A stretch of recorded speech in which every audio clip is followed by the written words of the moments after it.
Tonight, 2 Investigates uncovers parking enforcement officers giving out tickets they shouldn't, and fighting back turns out to be tougher than expected. Of course, getting a parking ticket is never fun. That's especially true when you don't deserve it. There is a system in place to fight tickets, but some frustrated drivers who spoke to 2 Investigates say navigating that bureaucracy is next to impossible. KTVU's Melanie Woodrow in San Francisco now with what we need to know, Melanie, to fight the system. It all comes down to parking enforcement code, hundreds of pages of rules.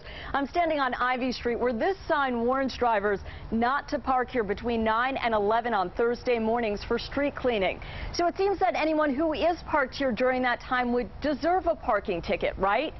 Wrong. And here's why.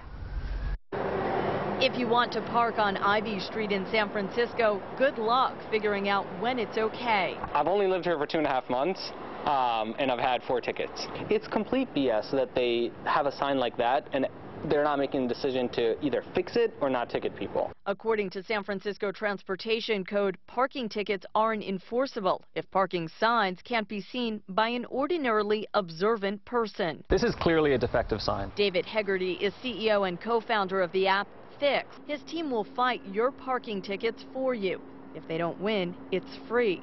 If they win and your ticket is dismissed, the cost is 25% of the parking ticket amount. Have you ever tried to go through the parking code? It's like pages upon pages of dense legalese. Section 1001 says parking restriction signs need to be visible within 100 feet.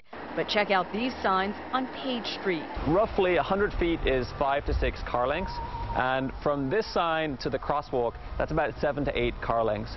So the first 2 spaces here, any tickets that are issued for street cleaning or for residential overtime, they are invalid because they are more than 100 feet from the sign. 100 feet, that's something we can take a look at. But generally, we try to get it right, and if we got it wrong, we'll take a look to see if we can fix it. Paul Rose is spokesperson for the San Francisco Municipal Transportation Authority. Rose says SFMTA issued 1.5 million parking citations last year. Of those, drivers contested more than 77,000 citations. 28% were dismissed. We do overturn citations that are not correct. But when Lita Souza tried to contest her parking ticket, she initially failed. I parked here and I paid from, 9 a.m. to 6 p.m. Here's Souza's receipt. And I submitted that to the MTA, and a couple weeks I got a letter back and it said that my contest was denied and the citation was upheld and I had to pay the fine. When Hegarty's team at Fixed got involved, the city changed its mind. I think it's just that call out, like, did you really look at this? Because all signs point to this ticket is, should absolutely be dismissed. I think what's happened is the city has started to view this as a revenue source, and that was never the intention of parking tickets. Last year, San Francisco parking citations resulted in $88 million. There's no denying that revenue is a component of citations, but at the same time, we're really trying to make sure that we can enforce the rules appropriately and efficiently. We wouldn't have a business if they only gave out tickets that they should give out, but they don't. SFMTA tells me that parking enforcement officers do not have quotas for parking tickets. The spokesperson also tells me this sign will be cleaned. If you want to see how San Francisco stacks up compared to other cities when it comes to parking tickets, visit our website, KTVU.com. Reporting live in San Francisco, Melanie Woodrow, KTVU Channel 2 News.